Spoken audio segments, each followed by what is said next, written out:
Have you ever lost money to a crazy market, bought a hyped product and ended up disappointed, or felt helpless watching leaders say one thing and do another? Business Adventures exposes 12 battlefields where greed, fear, and bad decisions rewrote the rules. The 1962 flash crash, the Edsel, most expensive, most broken, the Piggly Wiggly War, and the landmark insider trading ruling. Each story is a mirror held up to your wallet, your clarity, and your ownership.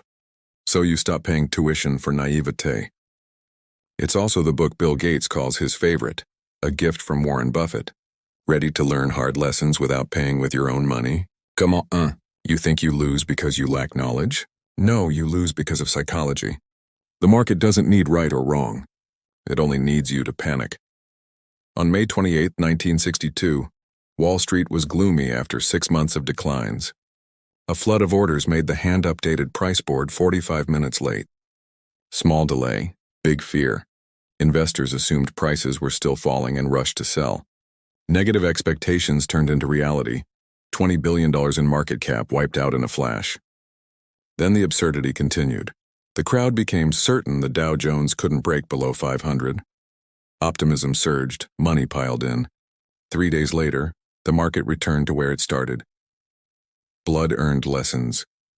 Psychology, data, and information delay makes your brain fill in the blanks with fear. Expectations create waves. It can't go below 500 is a belief. Not a law, yet strong enough to pull prices. Only one reliable prediction. As J.P. Morgan said, it will fluctuate. How to act in the real world. Pre-write your panic script. Max acceptable loss. Stop loss, take profit points, position size. Sign it and commit before entering a trade. Shift from days to cycles. If your long-term thesis still holds, don't let a 45-minute delay kill a 45-month strategy. Information speed decision quality. Prioritize verified data over hot news plus hot emotions. Define enough and keep leverage low.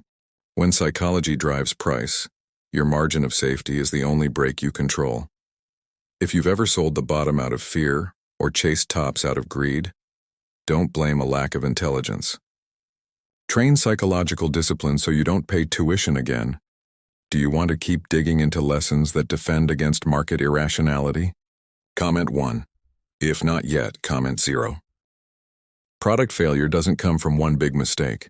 It comes from the gap between inflated expectations and real value.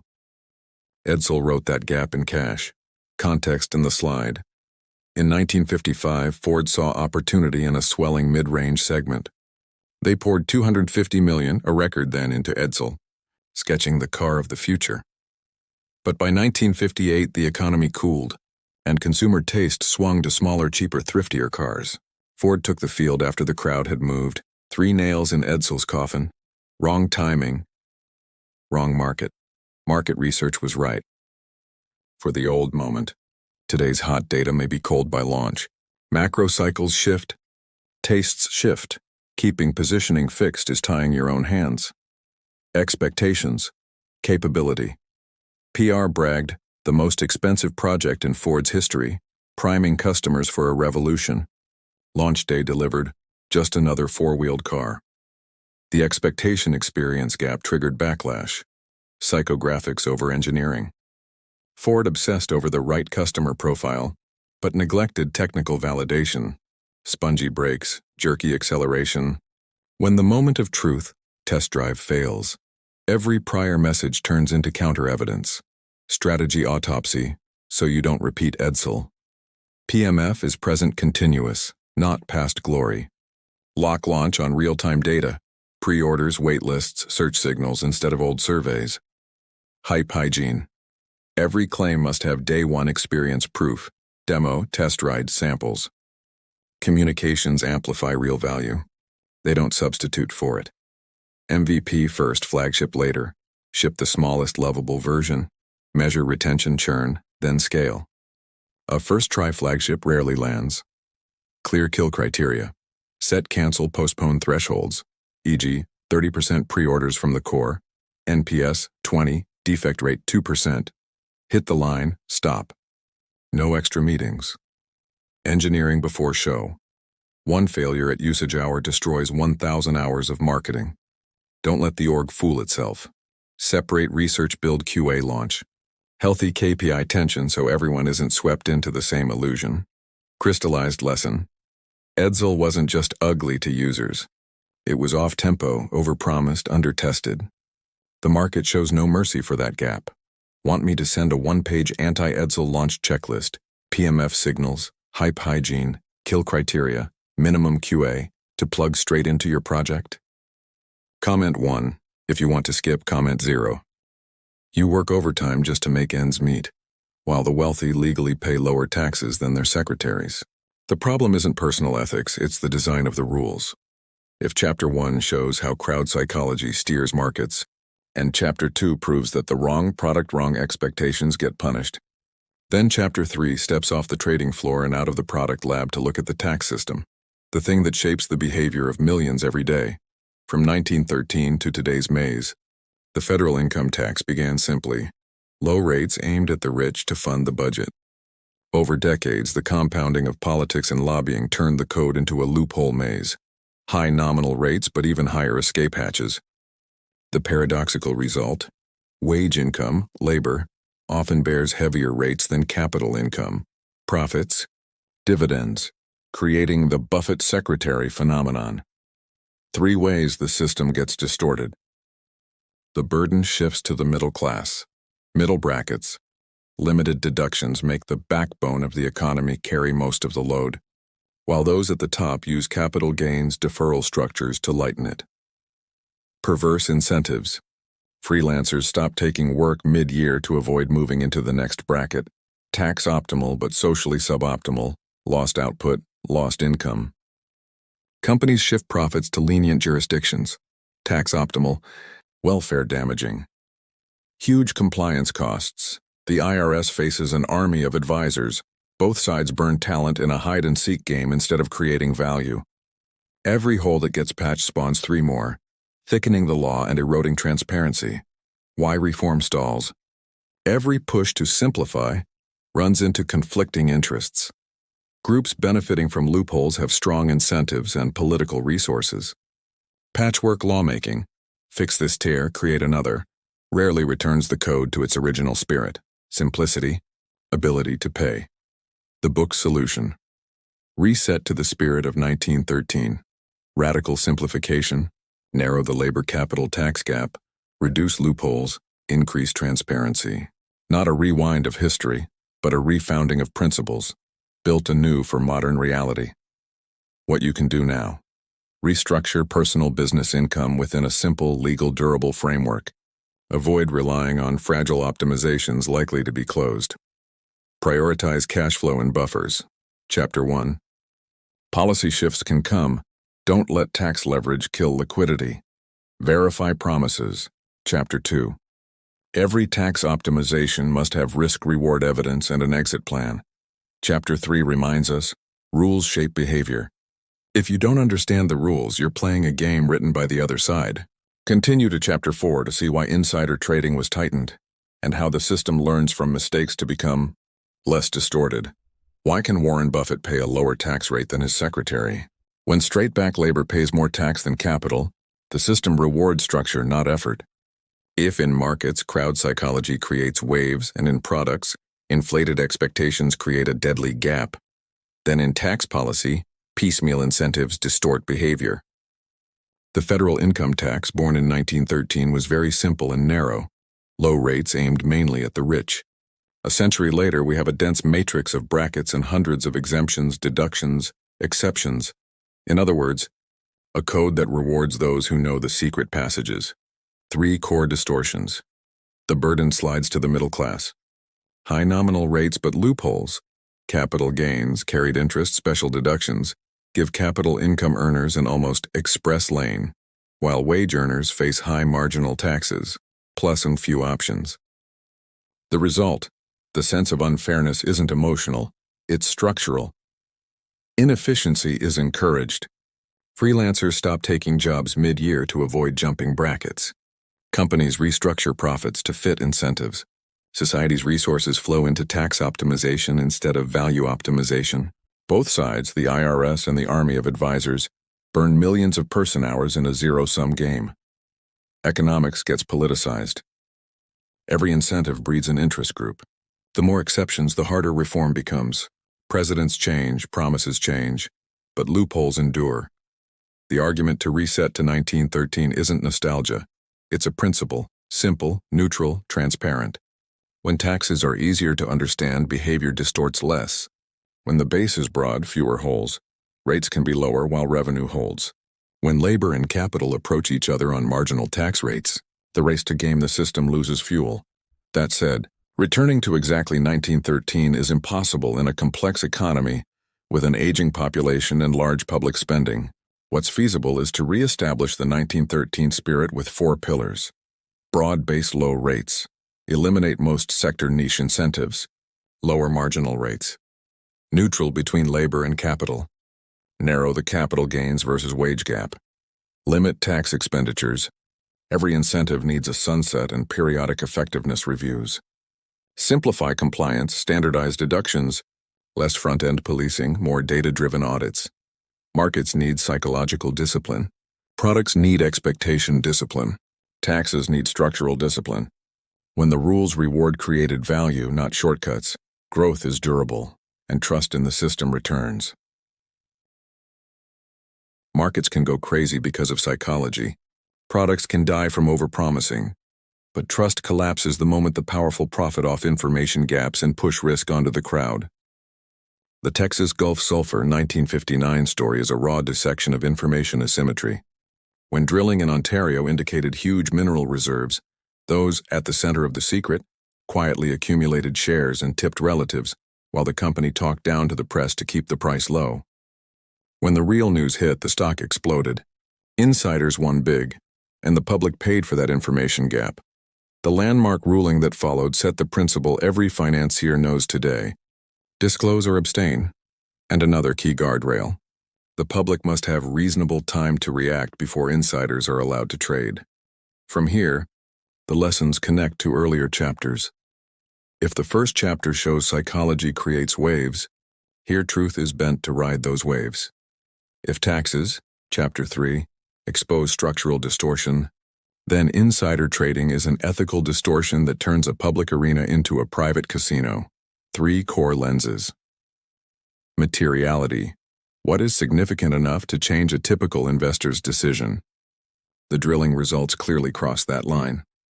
When material facts are hidden, prices are fake. Valuation is accurate only for those who own the truth. Corporate communications ethics. A talk-down press conference isn't PR. It's misdirection. When communications become a tool to delay truth, it shifts information costs onto the public. Illicit profit becomes information rent. System discipline. Free markets endure only when free access to information is protected. Regulators moved from moral reminders to real penalties, cleaning the playing field so capital serves innovation, not privilege. Operational lessons for leaders today. Event-based disclosure policy. Any material discovery, notification path, timeline, responsible owners, blackout windows and pre-clearance. List everyone in the know, pre-clear all trades. Decision logs and communications audits. Every external statement on material issues must have verifiable backing. Culture of truth before profit. Reward integrity as you reward revenue. Ethical risk is your company's liquidity risk. Markets need truth as much as liquidity. When truth is disclosed at the right time in the right way, the liquidity of trust is finally enough to power healthy growth waves. Failure doesn't kill you. The speed of success is what numbs your learning muscles. When money pours in faster than your capacity to improve, glory becomes a warehouse of illusions. Xerox climbed to the top thanks to a clear technological leap. Plain paper photocopying 1959. Long pent-up demand exploded, revenue shot skyward. But that vertical trajectory distorted management's radar.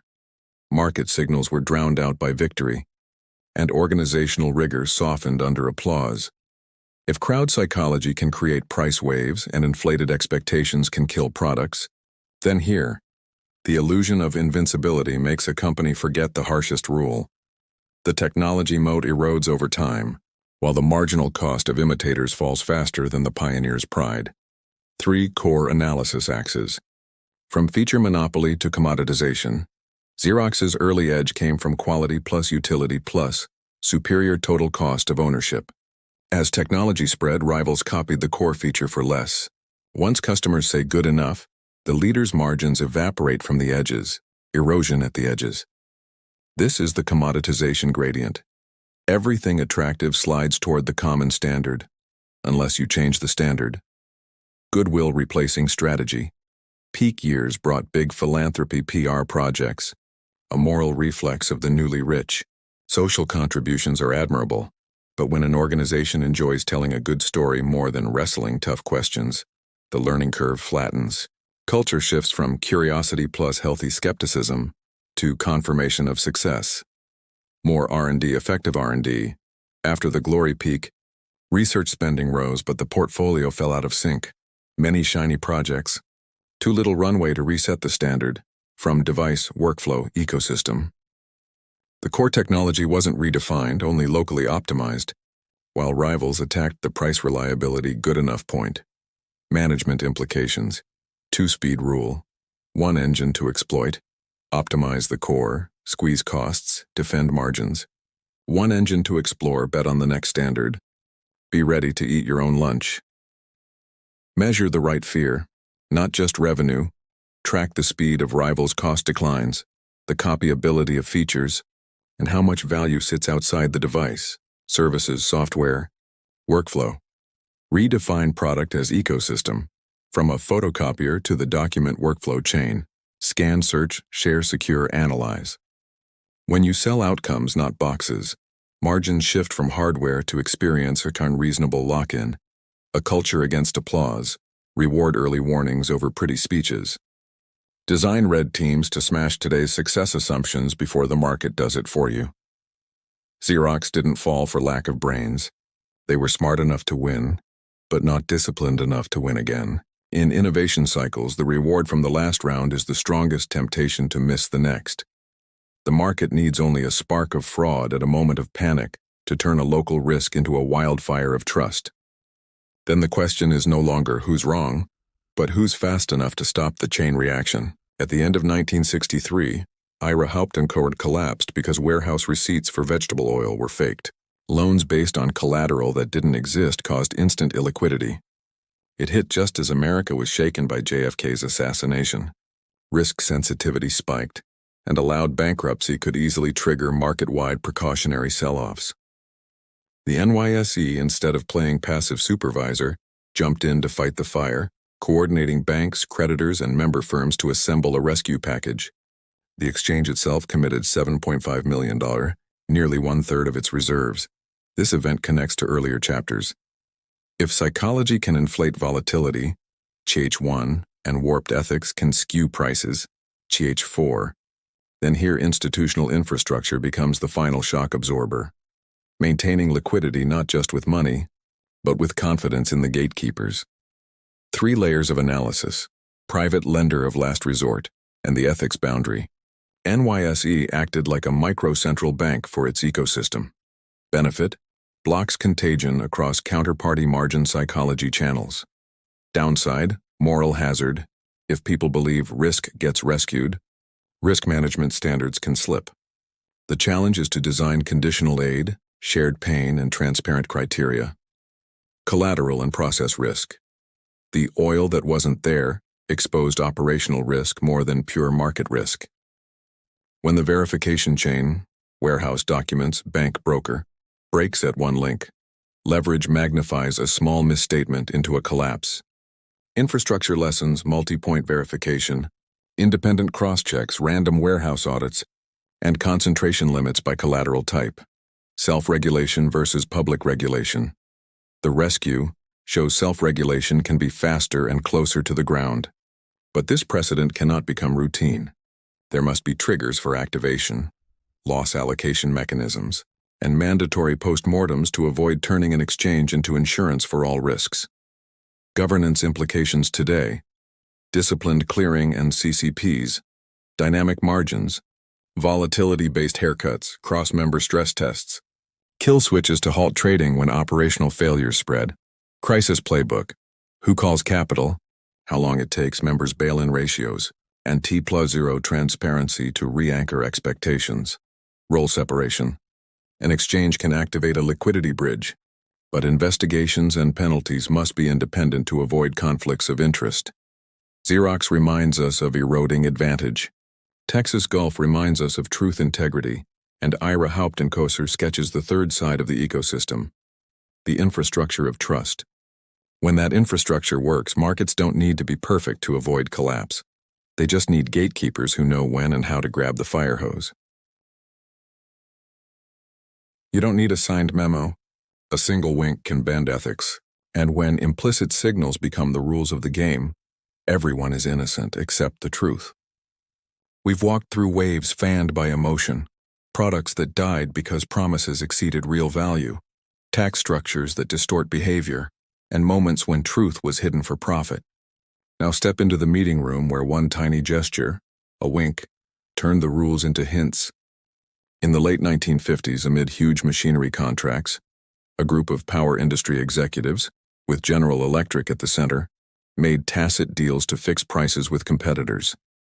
On paper, the policy was don't discuss prices with the competition, but in reality, orders were delivered through ambiguous phrases and a wink sufficient for subordinates to understand. Don't do what you just heard. When the scandal broke, courts and a Senate subcommittee questioned them. A few people were punished, but the top positions slipped past accountability behind the shield of communication misunderstandings. The pain here isn't just that buyers' money was skimmed by up to a quarter through higher prices, but the feeling of betrayal. In a place that should be transparent, words were a facade, while real decisions traveled in a private language invented by power. And this is exactly where this chapter connects to what we've learned. If markets can collapse because of crowd panic, and the law must rush in to protect the truth, then corporate culture is the remaining thin boundary, where every workaround begins with a line that seems harmless. First lesson: culture writes policy. Don't lull yourself into thinking a rule on the wall is enough.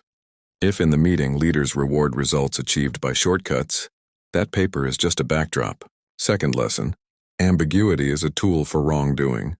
Where hints replace clear words, the bill will come due sooner or later. Any directive that affects prices, partners, or competitors must leave a trail.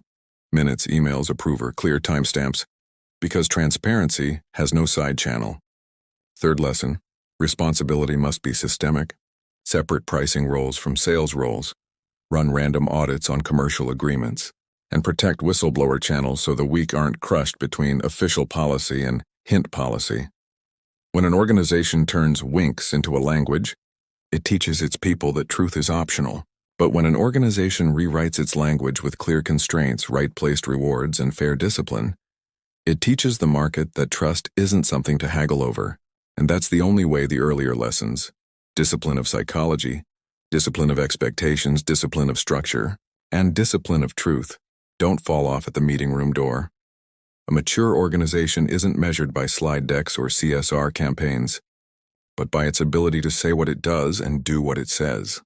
When hints die, trust lives. And then, growth no longer needs propped-up prices to last.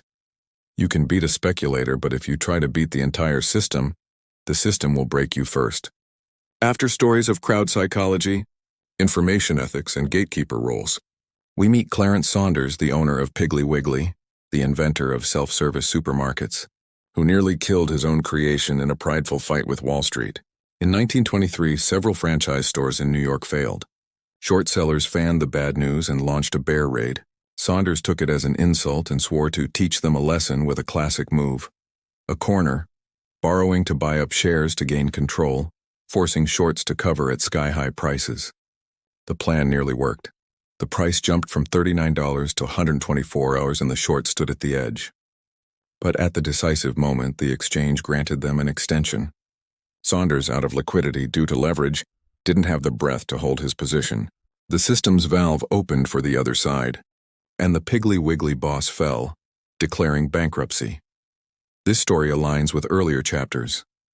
If winks turn ethics into a secret law, here the system's mechanism is the ultimate law: And it doesn't lean toward anyone for long, only toward stability. Saunders was right in retail skill and brand intuition, but wrong at the system level. He fought a structure that had the power to change deadlines, margins and settlement rules, pressure valves designed to avoid chaos, not to hand glory to any one player. Lesson 1. Liquidity eats pride. A corner is a race of time and cheap money. When time is no longer yours, every argument loses to the rules. Lesson 2. Foundations. Tricks. No matter how sharp a financial tactic is, it still loses to a single mechanism change by an exchange, bank, or regulator. Understanding the mechanism is your first line of defense. Lesson 3. Separate the roles of entrepreneur and market fighter. Builders need durable capital and a long rhythm. Stepping into a speculative ring with heavy leverage trades away accumulated value for instant emotion. A gamble rarely fair. And the final lesson, fully aligned with the book's spirit. The market is an ecosystem of trust. When you try to bend it with the force of one person, it will snap back with the force of a collective.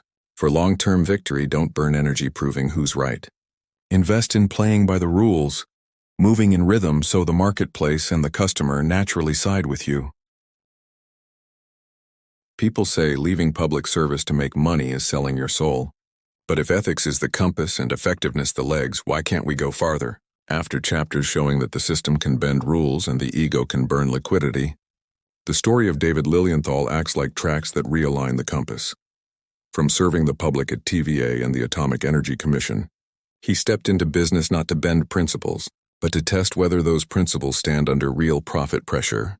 The reason was ordinary, supporting family, saving for retirement. But the path was hard. He didn't take a cushy seat.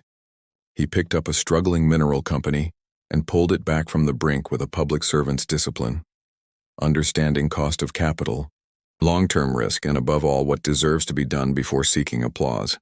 After reviving the firm and earning sweat-clean money, he opened Development and Resources Corporation to bring system-building skills to public projects in developing countries, as if to answer the sellout charge directly. If he sold out, why return to the hardest public problems? The red thread that smoothly connects to earlier chapters is here.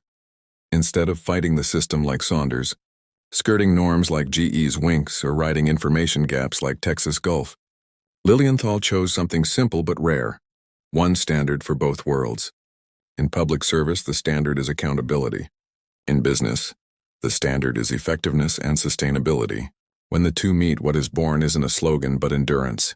Enduring the temptation of shortcuts, the siren of short-term revenue, and the skepticism of old friends and new clients alike, boiled down into a few steady breaths. Don't let ethics become a press conference slogan. Nail it into internal rewards and penalties. Don't let profit become an excuse. Let it be the test of the truth of the value you promise. And don't confuse loyalty to the mission with staying put. Sometimes the best loyalty is to bring the mission into a harder environment to prove it can live. In a world where trust is eroded by winks and corners, a person who crosses both banks without changing faces is a gentle yet firm reminder. Growth can be bought. Credibility must be built, and built every day. The most painful thing isn't being deceived. It's knowing you had the right to prevent it, then choosing silence. After chapters on emotional waves, empty promises, warped rules, and winks that bent ethics, we step into the room where power should belong to the many. The shareholders' meeting. In name, they are the owners. In reality, many meetings are staged like a performance. Remote locations to filter attendees, long presentations to lull skepticism, voting procedures that prearrange outcomes. When mechanical applause drowns out hard questions, ownership becomes a steady dividend check, enough for many to tell themselves, don't make trouble. The money still comes, but every so often, that quiet room echoes with a voice that refuses to sit, like Wilma Sauce, a professional investor who dragged a chair to stand up, challenged management, demanded more women on boards, and asked questions that cut to the point. She didn't repaint the world overnight, but she revealed something crucial. The biggest barrier isn't the corporate bylaws, it's the compromise of the owners themselves. That moment ties smoothly to all we've seen. Crowds once sold bottoms out of panic. Products once died from illusions. The system once fought fires to stop a trust wildfire. And here, the antidote isn't a genius or a regulator. It's an ordinary habit. Read the materials in advance, ask one clear question, cast a thoughtful vote. When shareholders truly act like owners, shady winks struggle to survive. Inflated promises must come with proof. Quarter-chasing strategies get stopped by questions about long-term value. The lesson is very human. Collective power is real only when each person accepts a bit of inconvenience, traveling farther than a meeting, listening to dry numbers saying something that might make you less likable. And the lesson is very systemic. If you can't change the structure overnight, change behavior within it. If you can't rewrite the rules yet, use the existing ones to the hilt. Nominations, proxies, votes, public questioning. Because in the end, the market isn't just a price board, it's a chain of ethical decisions tied to cash flows.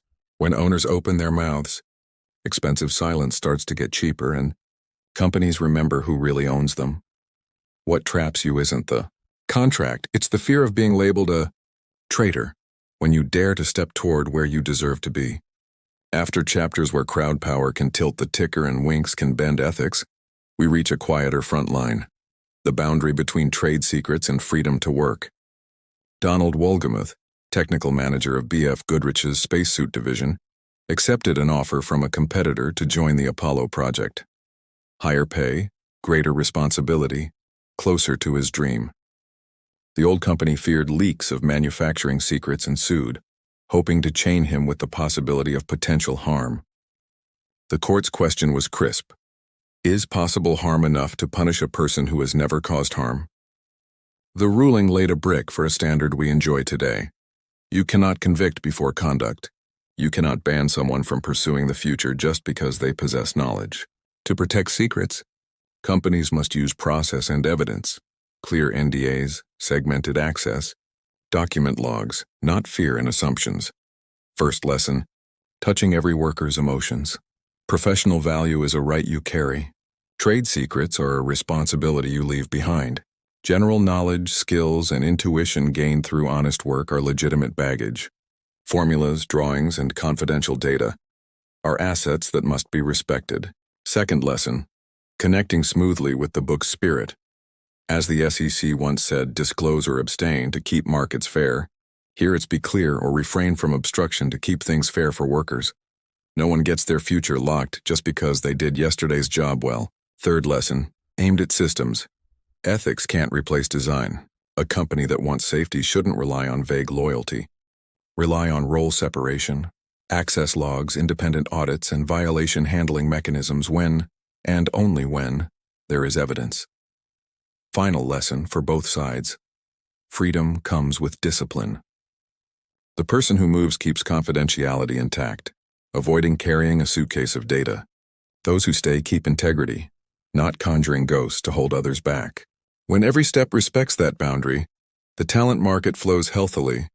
Innovation isn't strangled, and trust, the most fragile thing since the start of this book, finally sits in the right place, between people, rather than being trapped in fear. You can fight a speculator for a day, but you can't fight a balance sheet for years. You can fight a rumor, but you can't fight the flow of reality. When internal strength weakens, every shield of reputation is just a raincoat before a storm. After stories of psychological discipline, information integrity, and the infrastructure of trust, we arrive at a larger front, the Bretton Woods fixed exchange rate, where national honor and the math of the balance of payments collide. In 1964, the British pound carried historic glory but bore a prolonged trade deficit. Speculators didn't attack because they hated Britain. They simply bet on the unavoidable. When you spend more than you earn, you must borrow, sell reserves, or devalue. A coalition of central banks led by the Fed rushed to the defense line, buying pounds, injecting confidence, delaying the shock. Once, twice, then many times, but time always stands with the correct equation. By 1967, reserves were running out, and the pound had to be devalued by more than 14%. That crack was an early signal that Bretton Woods, a system of pegged exchange rates backed by finite reserves, was reaching its limit. The red thread through the book suddenly becomes clear. If at Texas Gulf delayed truth was costly, if with Edsel expectations outrunning value was costly, Then here, delayed macro adjustment is even costlier because it burns national reserves and system credibility. Fixed exchange rates aren't bad, but they require internal discipline, productivity, fiscal policy, and candid communication. When discipline can't keep up, the peg becomes a promise you can't pay. 3 clear, continuous lessons. First, liquidity can't cure fundamental imbalances. Rescue flows can buy time but not the balance. Just like the NYSE doused flames to prevent contagion but couldn't replace fixing the warehouse, here, the fix is competitiveness and spending discipline. Second, credibility is an asset but can't replace arithmetic. The pound's reputation helped block some speculative waves, but in the end, the market asks one question: can the balance sheet bear it? When the answer is no, the right move is early, small, transparent adjustments, instead of holding on until the 90th minute and then making a big devaluation. Third, a good system knows how to lose at the right time.